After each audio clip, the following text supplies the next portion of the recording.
Olá a todos. Hoje eu quero comentar com vocês um artigo que foi recentemente publicado por um grupo da Universidade da Pensilvânia. Nos últimos anos tem havido grande interesse, no desenvolvimento e no estudo de células-tronco. Células-tronco são células potenciais que podem se desenvolver em outros tipos de células. Então, os pesquisadores têm utilizado muito dessa técnica para desenvolver a partir das células tronco as células que eles querem estudar, né? Células cerebrais, células renais, enfim, todo tipo de célula pode ser partido aí de uma célula tronco. Então, o que esses pesquisadores fizeram foi desenvolver, então, a partir de células troncos, desenvolver uma região do hipotálamo que é o núcleo arqueado. Essa região do hipotálamo ela é extremamente importante porque ela regula a fome e saciedade.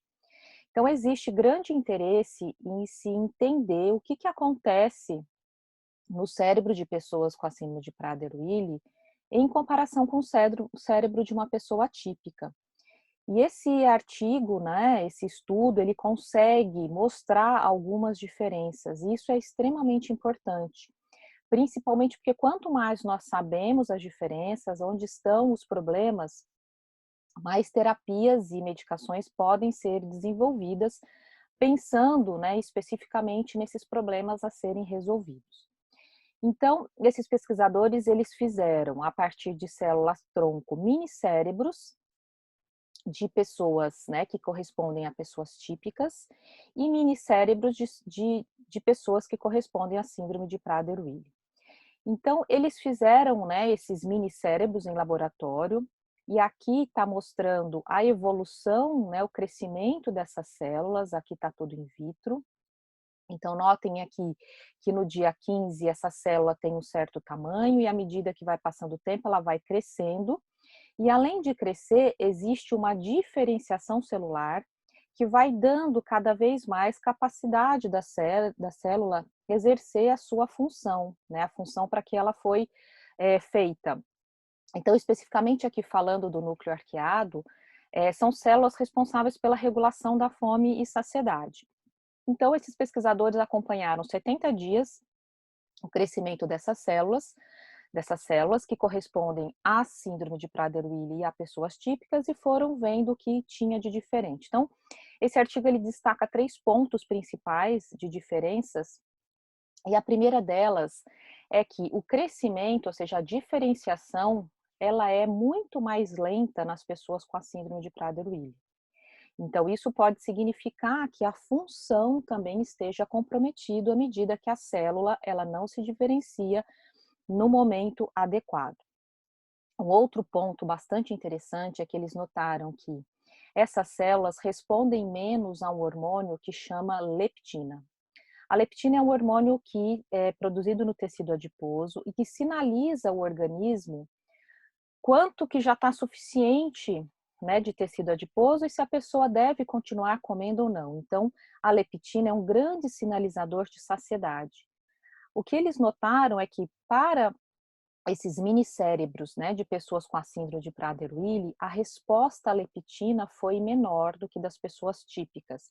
Isso também mostra um outro ponto, então, em que pode contribuir com a obesidade na síndrome de Prader-Willi.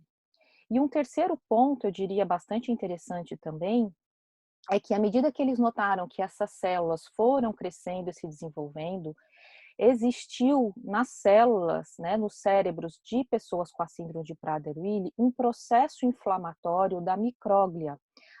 A micróglia são as células, que ficam no sistema nervoso central.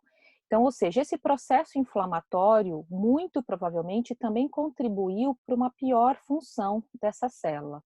Então, esse artigo ele mostra esses 3 pontos fundamentais na regulação da fome e saciedade e que são diferentes para as pessoas da síndrome de Prader-Willi. Esse artigo ele é bastante interessante, são técnicas muito inovadoras, mas as pesquisas avançam muito, na síndrome de Prader-Willi. E ultimamente a gente tem visto aí grandes avanços na terapêutica, mas é importante saber onde agir.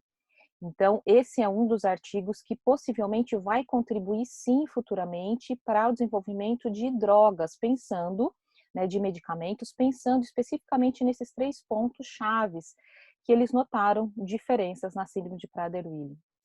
Eu tenho ficado bastante contente em ver a evolução nos últimos anos, tanto das terapias, né, quanto dos estudos, entender melhor a síndrome de Prader-Willi, porque só assim a gente vai realmente conseguir melhores tratamentos. Então era isso que eu queria para falar para vocês hoje, espero que no próximo momento eu fale de novas novidades aí bastante animadoras como essa. Um abraço para vocês.